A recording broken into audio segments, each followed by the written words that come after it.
सागर जिले के जालंधर में बरगद पेड़ में खुदाई करने से शिवलिंग मिला है। इसके बाद दर्शनों के लिए जनता का भारी हुजूम उमड़ रहा। कई गांव के लोग उस स्थान तक पहुंच रहे और चमत्कार मानकर भोलेनाथ का जयकारा लगा रहे। लेकिन खुदाई में मिले छोटे बड़े 8 शिवलिंग को लेकर पुरातत्व वेत्ताओं के द्वारा चौंकाने वाला खुलासा किया गया है।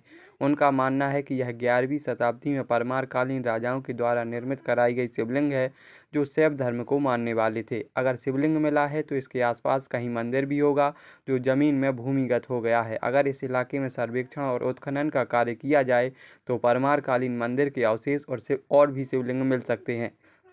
शिवलिंग का जो फोटोग्राफ भेजा गया है मेरे पास, उसके अनुसार जो सबसे बड़ा प्रमुख शिवलिंग है वो मुझे पूर्व मध्यकाल का लगता है। लगभग 11वीं-12वीं शताब्दी का रहा होगा जी।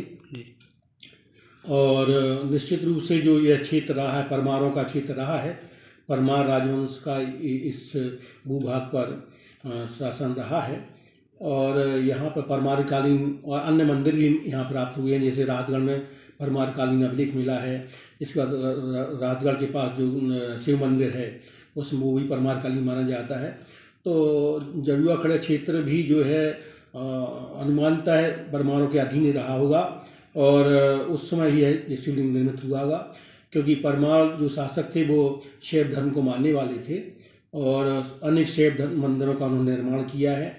जैसा कि हम जानते हैं कि उसमें विशाल शिवलिंग भी निर्मित होते थे और जो इस शिवलिंग का चित्र यहाँ पे है, यह भी काफ़ी बड़ा है। और सबसे बड़ा जो परमार कालीन मंदिर माना जाता है वो है भोजपुर का।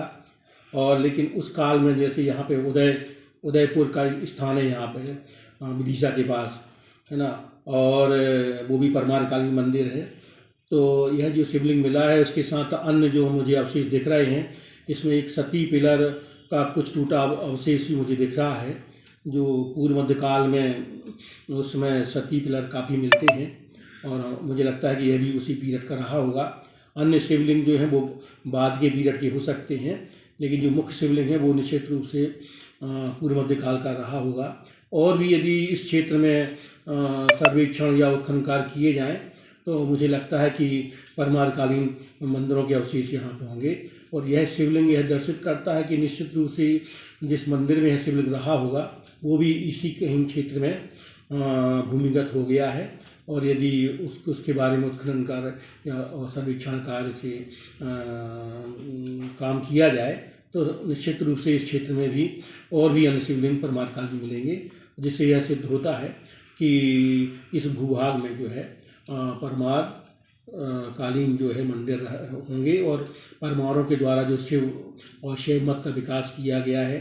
हालांकि वो सहिष्णु धर्म को मानने वाले थे, सहिष्णुतापूर्ण व्यवहार करते थे, अन्य धर्मों का भी उन्होंने सम्मान किया है, लेकिन मूलतः वो शैव धर्म को मानने वाले थे, जिसका जो एक प्रमाण यहाँ पर हमको पुरातत्व प्रमाण मिला है। इसमें जिला प्रशासन या जिला पुरातत्व विभाग इस संबंध में आगे कार्रवाई करे तो और अन्य साक्ष्य मिल सकते हैं। धन्यवाद।